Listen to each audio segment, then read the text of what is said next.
Good morning. I'm sorry that we're doing the face-to-face thing. I'm not in a spot where I feel comfortable showing you where I am, so eh.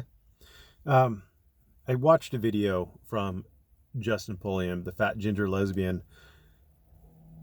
and now I've only seen a portion of one other Justin Pulliam video, and I don't find him to be very impressive with his ham-handed propaganda techniques. He's very, very blatant, and I don't know who it appeals to, but it certainly doesn't appeal to me. However, Jack the Diddler, Texas Sheepdog 72, recommended this video because there's violence. There's the Leon Valley cops are assaulting people again. I'm like, oh my God, I got to watch this, right? Because again, I just want to make sure everybody's clear for the record that I am totally against what Salvaggio did to the witnesses. I know he's now recharacterizing them as defendants or suspects, but they were witnesses and he took their cameras, and I think he did that in violation of their Fourth Amendment rights. I think the witnesses that don't have charges brought against them are going to prevail, and the ones who do have charges brought against them, well, they're weak charges. So except for the threat ones, those I don't know about. I think there were prosecutions for threat brought against Bow and Freeman. I'm not sure how those are going to shake out. But anyway, so I'm trying to say I'm not on Salvaggio's side on this, but I'm going to try to breathe a bit of clarity into the situation.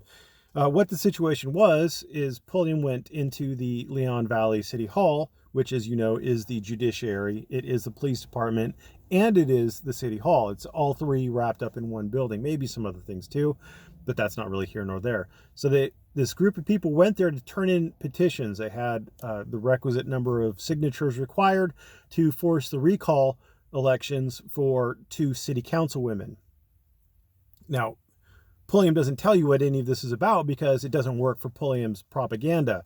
What it's about is there was a third city council member, a man, who was accused of harassment. In fact, one of the people he was accused of harassing was one of the city council women, and she accused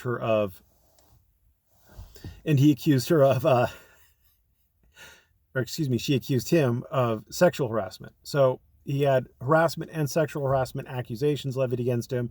The city council, the city council members voted to remove him from his position, and now they have a new person in there, some other guy who's apparently less controversial.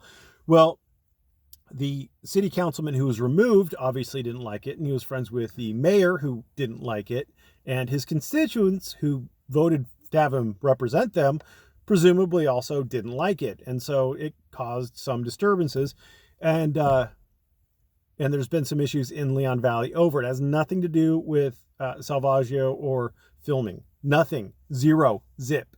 I mean, as much as Pulliam tries to make it about that, it has nothing to do with it. The council members are being recalled because of their actions in removing the councilman.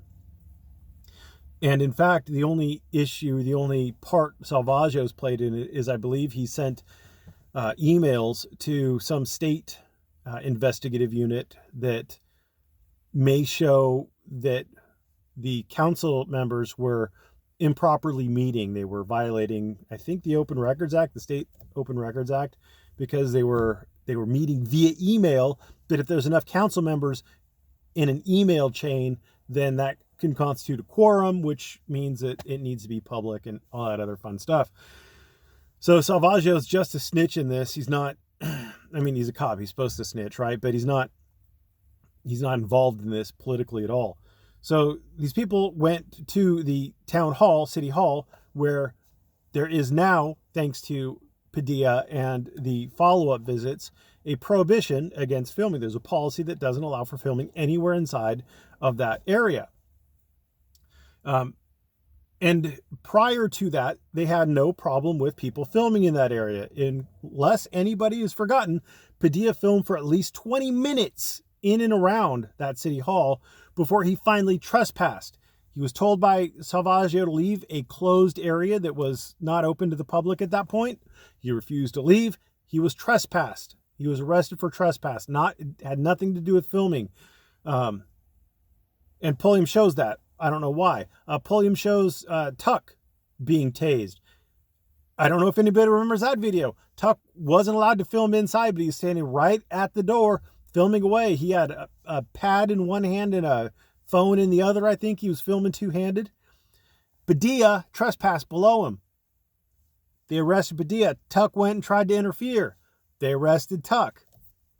Nothing to do with filming.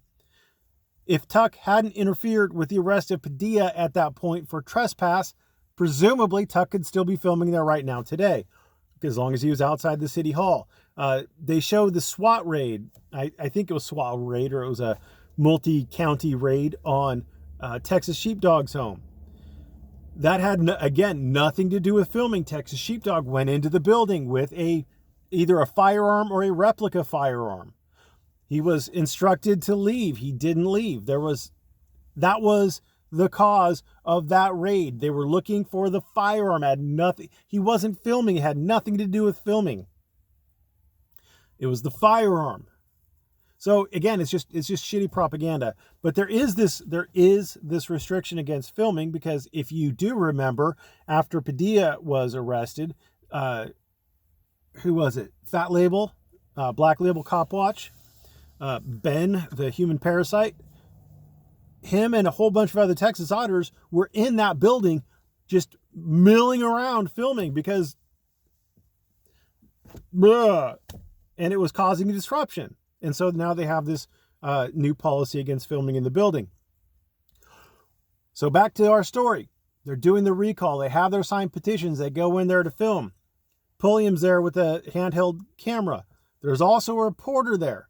Now she, for a second, films or takes a picture or something, and she has two camera guys going in with video camera, like with the big shoulder mounted kind of news cameras.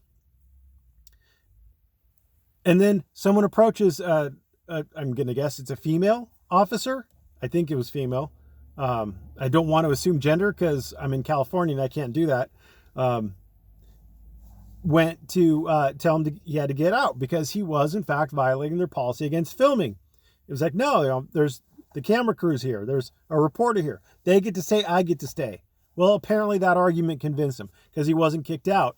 The tyranny, right? Being asked to leave, being told to leave, and then, oh, well, you have a good reason for staying. That's fine. Later, another officer approaches, a male officer, says, you've got to get out.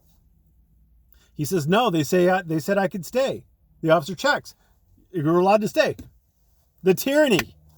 So he wasn't kicked out. So there was no tyranny. That's why he had to ham-handedly bring in past violent episodes. And he also brought in when Salvaggio arrested the witnesses. And that was bullshit. But the other stuff wasn't bullshit. So now where we're at is he was allowed to film. So there wasn't tyranny. They turned in their petitions. The city secretary signed for them. So assuming everything's fine with those signatures, then the gals, those two council women, are going to be put on the ballot for 2020. But here's an interesting thought in my head. There are apparently exceptions to this policy on filming. And the policy on filming, I don't believe, has any written exceptions, but it appears that as it is being enforced, it is being enforced arbitrarily. Now, I would have to review it. I haven't seen this policy for a long time since somebody actually, I think, filmed a piece of paper that had it on it. So I would love to see the policy. But unless there are specific exceptions and specific rationales for those exceptions, it sounds as though it is either at best a viewpoint restriction, i.e. People who are protesting the police by filming the police can't film in here, but news can.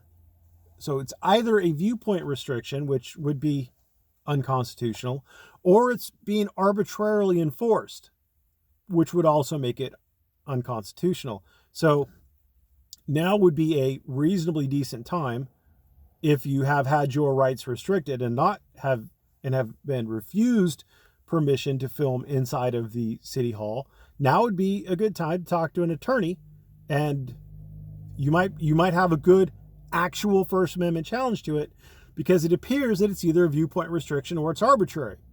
And either way, it's not going to stand. So thanks for watching, and have a great morning.